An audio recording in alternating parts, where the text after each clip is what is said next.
Hi. In this lecture, we're going to talk about product branding and packaging decisions, which is chapter 11. So let's talk about a product. And I'm sorry if you hear any funny noises. That's my dog. He's a French bulldog, and he breathes really loud.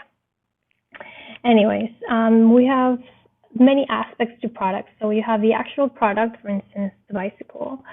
And at the very center is the core customer value, right? And then, so the actual product that includes everything from the physical attributes, including packaging features, the brand name, and the quality and level of the design. And then the associated services that come with the product usually are not physical. Sometimes you have any financing options, like when you buy something from Best Buy, you're allowed to finance it. You have product warranties and customer support services for the products that you buy. Not all products offer this, but usually when you make a bigger purchase, you tend to have these associated services. So there's different types of products. You have specialty products, which customers show a very strong preference and will spend more time looking for this particular product. Then you have your regular shopping products, which customers will just spend time comparing alternatives, but they maybe won't do so much research beforehand. Then you have your convenience products, which are products that you need, basically, that you buy on the regular, that you don't really think about much because you tend to buy the same brands. And then you have your on-stock products, which are products that you don't really want to pay for, but you kind of have to, like car insurance. In product line decisions, we have the breadth and the depth. So the breadth is the number of product lines offered by a firm, and the depth is the number of categories within each product line. So let's look at BMW's product mix, for example. So this is the number of product lines they have. So this is the product breadth. And within each product line, so let's look at BMW's product line, we have the product depth. So if we look, we have 11 products in its category depth, right? Sometimes brands will realize that a certain category is not making enough money to justify the expense, or it's just not what they expected. Consumers are not responding well to it, so they will eliminate it. This doesn't tend to happen as much with cars, but it does happen. But for instance, let's say Pepsi's product breadth, and we're talking about their Ruffles flavors. So they might realize, hey, this didn't really work out, and then change it up a bit.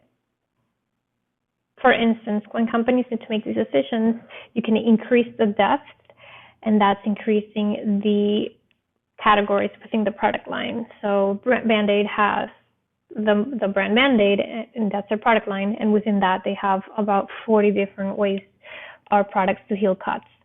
And then they can decrease the depth. For instance, McCormick spices, they eliminate dozens of products each year because they're not generating enough revenue. And then to increase the breadth, this is the product line. So increase the number of product lines, you're basically creating a new product. So for instance, True Religion, they used to only sell jeans, but now they sell more than just jeans. They sell apparel, belts, swimwear, and fragrances. But they started with just the product line of jeans. And in a way to decrease the breadth or decrease the product lines, then you have TCBY, which they used to sell other things, but now they only focus on yogurt because they realize that that's where they make the most profits. So what makes up a brand? You have your distinctive brand packaging, your URLs, your logos and symbols, so that's really the brand logo. Your characters. Not all brands have characters, but a lot of them do. Slogans and special jingles, which are especially good for radio, which they need to have these ways to attract attention. So all of these together helps make up branding, but branding can also be more than just these very physical attributes that you see here. For instance, Apple. It's much more than the things that were mentioned in the last slide. Apple, when you see the symbol, it symbolizes innovation, it symbolizes design, it symbolizes quality, and also it just symbolizes a brand that was able to step away from the competitors in a very nice way with some of the products that they produce. Not so much their phones anymore, but like their earbuds, and they did that with the iPod and so on. A good brand also doesn't even need to have the brand name on it. For instance, look at all of these brands. You can instantly know which brands they are, most likely, without even having to figure it out, because you already know the symbol, right? So that's really important. This is not recommended for new brands, new products. So what is the value of branding for the customer and the marketer? So branding helps facilitate purchases. So it's not some of the things that make up a brand, like their jingles and URLs. But something that builds more to brand equity also includes consumers' brand awareness, perceived quality, brand loyalty, brand identity, and brand associations. All of them together are what we call brand equity.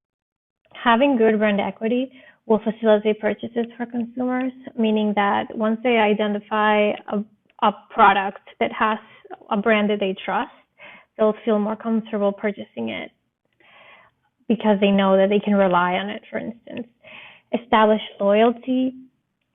This is when you like a product so much that you feel like you are a part of the brand. There's sometimes like what we call brand love and brand community, and this is more of an extension of brand loyalty. But have you ever felt like you have a strong attachment to a brand and you prefer it over others? Well, brands love to achieve this level of affection from consumers. This is what we call brand loyalty. Brand equity protects you from competition because of the brand associations that you have with it, because you believe that there's quality through this brand, and so on. In this way, a brand is an asset, and brands can impact market value.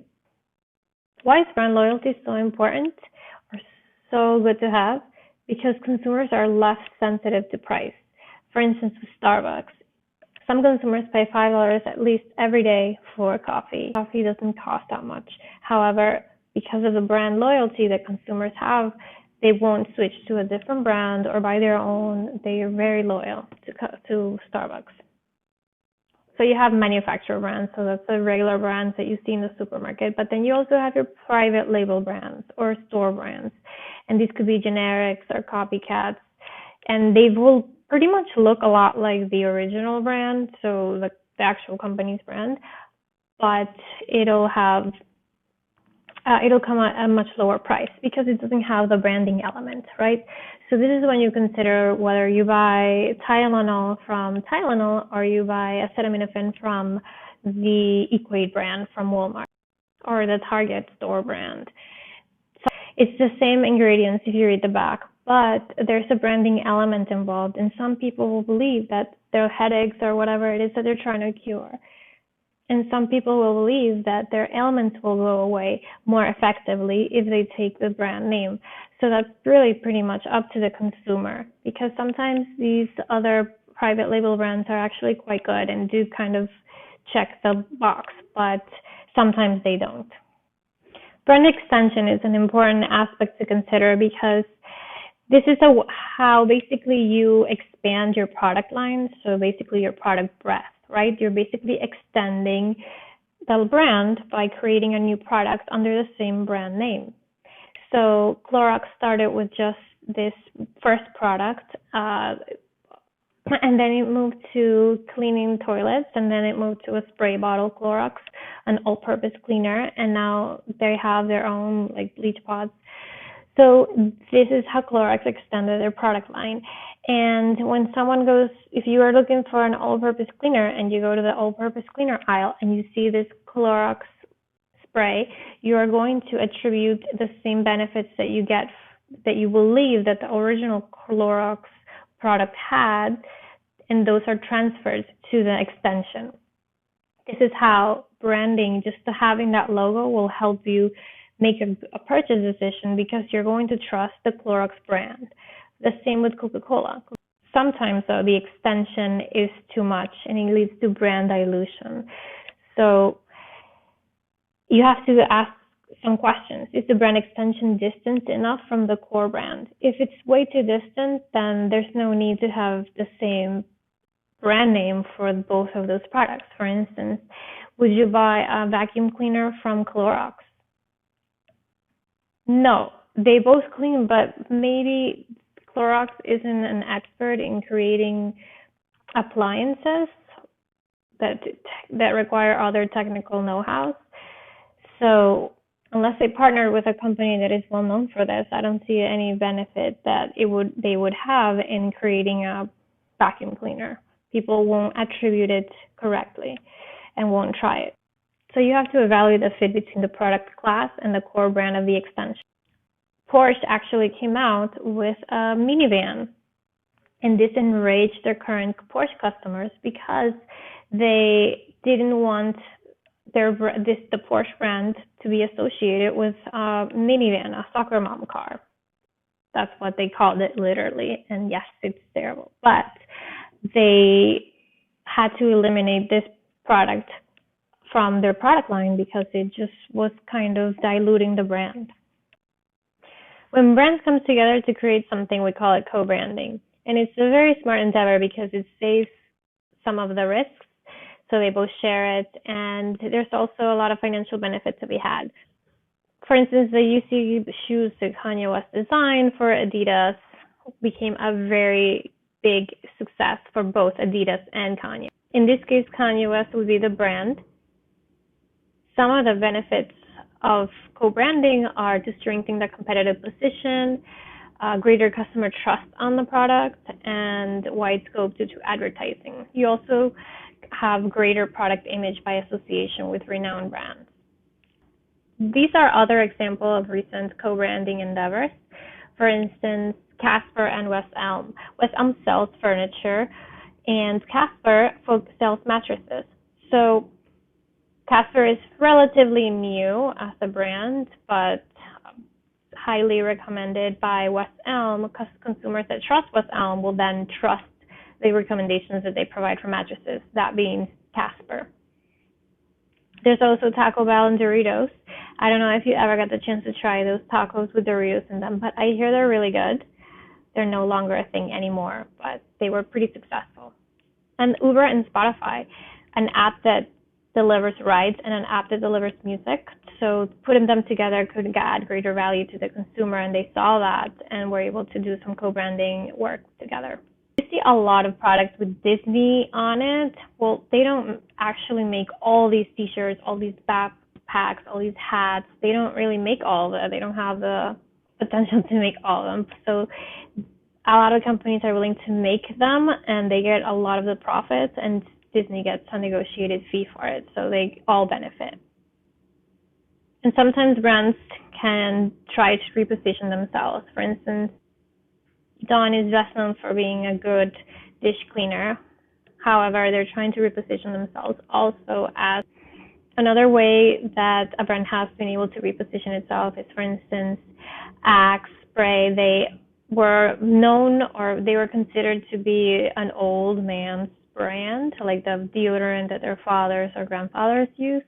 But then they did a whole repositioning strategy. They changed their packaging. They updated all of their advertising to be fun, funny, and catchy. So they did a really good job at doing this, and a lot of younger consumers started using Old Spice as well. Packaging is very important. All these packages here are very iconic, and you kind of know what they are just by seeing it. So the honey is really fun because of the bear shape bottle, and the Tiffany box is pretty famous for its color and it's trademarked.